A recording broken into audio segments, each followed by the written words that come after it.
នេះគឺជាបតោងខ្សែកមកដំណក់ទឹកដាំត្បូងធម្មជាតិរបស់ខ្មែរយើងយកមកពីខេត្តបៃលិនហើយចាប់ដោយមាសសឃើញសអញ្ចឹងមិនមែនប្រាក់ឬក៏កន្លៃទេគឺប្រភេទមាសសដែលអតិថិជនគាត់កំងតាមការពេញចិត្តរបស់គាត់ហើយត្បូងប្រភេទហ្នឹងភាសាបច្ចេកទេសហៅប្លាត់រូប៊ីបកប្រែភាសាខ្មែរមកថាប្រភេទត្បូងឈាមឬក៏អ្នកខ្លះស្គាល់ជាទូទៅហៅត្បូងកន្ទឹមឈាមមាន់ហើយនៅកន្លែងខ្ញុំមានរូបត្បូងធម្មជាតិដែលត្បូងទាំងអស់ហ្នឹងយកមកពីខេត្តបៃលិនខេត្តរតនគិរីខេត្តមណ្ឌលគិរីខេត្តព្រះវិហារខេត្តកំពង់ធំហើយក៏មានលក់ពេជ្រធម្មជាតិដែរតែពេជ្រហ្នឹងគឺនាំចូលពីបរទេសមកទេស្រុកខ្មែរយើងអត់មានពេជ្រទេ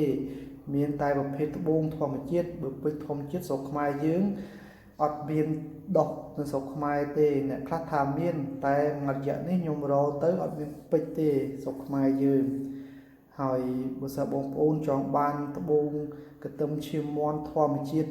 ឃើញពណ៌ស្រស់ស្អាតដូចឈាមអញ្ចេះបងប្អូនមកដល់ភ្លាមទិញភ្លាមគឺអត់បានទេលុះត្រាតែកំងទុកមុនព្រោះភេទពណ៌ឈាមមាន់នេះរោពិបាករោអញ្ចឹងបើសិនបងប្អូនចង់បានឃើញភ្លាមទិញភ្លាមហើយចង់បានត្បូងធម្មជាតិពណ៌ស្រស់អញ្ចឹងគឺអត់បានទេព្រោះត្បូងធម្មជាតិនៅក្នុងដីពិបាករោហើយរកបានភាគច្រើនបែកឬក៏ស្រាំភាសាចេញទេហៅឆាំងដល់អញ្ចឹងទៅចង់បានអាពណ៌ស្អាតសាច់ស្អាតពិបាករកណាស់អញ្ចឹងលុះត្រាតែកំងយើងយូរបន្តិចដែរតំងអ្នកជីកនឹងគាត់រកបានហើយសំបានម្ដងមួយទុកតំងគ្រប់ហើយនៅកន្លែងខ្ញុំមានជាង design ម៉ូដគ្រឿងអលង្ការគ្រប់ម៉ូដគ្រប់ម៉ាកតាមបែបបុរាណនិងសម័យហើយក៏អាច design គ្រឿងអលង្ការដាក់ឈ្មោះបងប្អូននៅនឹងក៏បានឬក៏សរសេរឈ្មោះបងប្អូននៅក្នុងគ្រឿងអលង្ការនឹងក៏បានឬក៏ design ម៉ូដគ្រឿងអលង្ការតាមរូបផ្លែឈើរូបសត្វឬក៏និមិត្តសញ្ញា logo អីផ្សេងទៀតក៏បានហើយក៏មានជាងដាំគ្រឿងអលង្ការដែលមានបទពិសោធន៍ច្រើនឆ្នាំហើយដាំទៅឃើញត្បូងនៅក្នុងគ្រឿងអលង្ការបងប្អូនហ្នឹងគឺរត់ត្រង់ជួរទៅតាមពុំហើយស្មើអត់មានខ្ពស់អត់មានទាបអត់មានងាកឆ្វេងអត់មានងាកស្ដាំហើយដាំទៅដេញពលឺស្អាតអញ្ចឹងបើសិនបងប្អូនចង់ទិញត្បូងធម្មជាតិរបស់ខ្មែរយើងនិងពេជ្រធម្មជាតិអាចតាក់ទងមកលេខខ្ញុំបានតាមរយៈលេខ098 688 001ហើយលេខហ្នឹងអាចតាក់ទងតាម Telegram បានហើយចំពោះបងប្អូនខលឆ្លងប្រព័ន្ធអាចបើកប្រព័ន្ធ 4G ឬក៏ Wi-Fi តាក់ទងតាម Telegram ព្រោះសម័យឥឡូវគេប្រើប្រព័ន្ធ Wi-Fi ហ្នឹង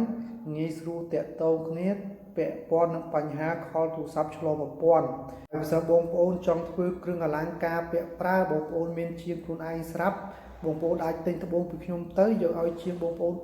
ធ្វើក៏បានតែបើបងប្អូនអត់មានជាងទេខ្ញុំមានជាងសម្រាប់ចាំធ្វើគ្រឿងអលង្ការឲ្យបងប្អូន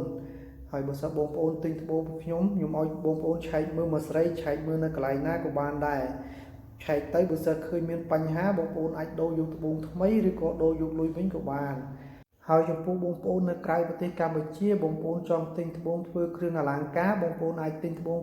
ពីខ្ញុំហើយឲ្យជាងខ្ញុំធ្វើឲ្យបងប្អូនចាំមកយកប្រើស័ព្ទក៏បានដែរហើយពេលបងប្អូនធ្វើហើយ